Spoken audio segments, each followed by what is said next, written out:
Երբ գիտական փորձերն ավարտվեցին ու գիտնականները հասան իրենց ցանկալի արդյունքին, 66 անօգնական ու վարակված շիմպանզեի լքեցին Լիբերիայի կղզիներում առանց սննդի ու ջրի։ Ֆինանսավորումը պարզապես դադարեցվեց։ Ամեն ինչ սկսվել էր դեռ 2014 թվականին, երբ Նյու Յորքի արյան կենտրոնը հիմնեց Y-Lab 2 լաբորատորիան։ Տասնամյակներ շարունակ այս կապիկները մարդկության համար կենդանի վահան էին։ Նրանց մարմինների մեջ ներարկում էին հեպատիտ B և C վիրուսներ, նրանցից խլում էին իրենց ձագերին, իսկ նրանց լյարդից պարբերաբար կտորներ էին կտրում բիոպսիայի համար առանց որևէ կարեկցանքի։ Շիմպանզեն մարդուն կենսաբանորեն ամենամոտ կենդանին է, բայց այստեղ նրանք պարզապես փորձանոթներ էին։ 2005 թվականին փորձերը դադարեցվեցին, բայց կենդանիները մնացին վարակված և չէին կարող վերադառնալ վայրի բնություն։ Սարսափը սկսվեց 2015-ի մարտին։ Արյան կենտրոնը, որը միլիոններ էր վաստակել այդ փորձերի շնորհիվ, հայտարարեց, որ այլևս չի վճարելու կենդանիների խնամքի համար։ 66 շիմպանզեներ թողնվեցին բացարձակ մեկուսացման մեջ հեռավոր մի կղզու վրա։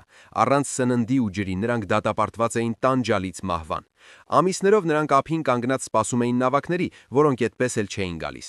Ինչ կապ ունի հայազգի Քանդարյանը կապիկների պատմության հետ։ Ստիվեն Քանդարյանը աշխարհի խոշորագույն ապահովագրական ընկերության արդեն նախկին MetLife-ի ղեկավարն է։ Քանդարյանը հայտնի էր որպես ֆինանսական աշխարհի երկաթե բռնունցք։ 2016 թվականին նա իրականացրեց այն, ինչն անհնար էր թվում։ Նա դատի տվեց ԱՄՆ կառավարությանը։ Ֆեդերալ պաշտոնյաները MetLife-ը որակել էին որպես too big to fail, չափազանց մեծ ձախողվելու համար, ինչը նշանակում էր խիստ վերահսկողություն։ Քանդարյանը հաղթեց դատարանում, ստիպելով Սպիտակ տանը հետ քաշվել։ Նա ապացուցեց, որ կարող է հաղթել ցանկացած հակառակորդի։ Սակայն այս կապիկների շահերը պաշտպանող ակտիվիստների համար Քանդարյանը ոչ թե հերոս էր, միլիոնատեր ու վախենալու մեկը, այլ պատասխանատու մեկը, ով պարտավոր էր հոգ տանել կապիկների մասին։ Քանի որ MetLife-ը արյան կենտրոնի խոշորագույն դոնոր էր, իսկ ինքը Քանդարյանը կապված էր նրանց ղեկավարության, հենց դրա համար հարյուրավոր կենդանասերներ թիրախավորեցին նրան։ Իրադարձությունները դարձան սենսացիոն, երբ ակտիվիստները հասան նրա անձնական տան մոտ։ Նրանք պաշարել էին նրա առանձնատունը, բարձրախոսով վանճարկում էին նրա անունը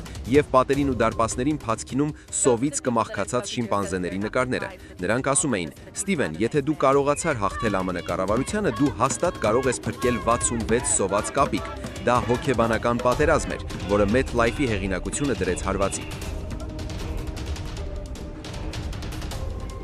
Ճնշումը այնքան անտանելի էր, որ 2017 թվականին տեղի ունեցավ անհավանականը։ Ստորագրվեց $6 միլիոն համաձայնագիր շիմպանզեների ցմահ սննդի և բժշկական խնամքի ապահովման համար։ Թեև Քանդարյանը վաղուց թոշեկի է անցել, այս դեպքը 2025-2026 թվականներին դարձել է դասագրքային օրինակ։ MetLife-ը և այլ խոշոր կորպորացիաներ հիմա ունեն շատ ավելի խիստ էթիկական ֆիլտրեր իրենց բարեգործական հատկացումների համար, որպեսզի ներփեկ չհայտնվեն նմանատիպ սկանդալի մեջ։ Այս պատմությունը մեզ հիշեցնում է մի պարզ, բայց դաժան ճշմարտություն։ Մարդկային առաջընթացը հաճախ կառուցվում է նրանց տառապանքի վրա, որոնք ձայն չունեն բողոքելու։ Պատմության կենտրոնում հայազգի միլիարդատեր Ստիվեն Քանդարյանն էր, մի մարդ, ով սովոր էր հաղթել ամենաբարձր ատյաններում, անգամ ԱՄՆ կառավարության դեմ դատերում։ Սակայն նրա ամենամեծ հաղթանակը եղավ ոչ թե դատարանում, այլ այն պահին, երբ նա տեղ տալով հանրության ձայնին թույլ տվեց, որ գթասրտությունը հաղթի շահին։ Որպես հայ, Քանդարյանը կրում էր մի ժողովրդի գենը, որը գիտի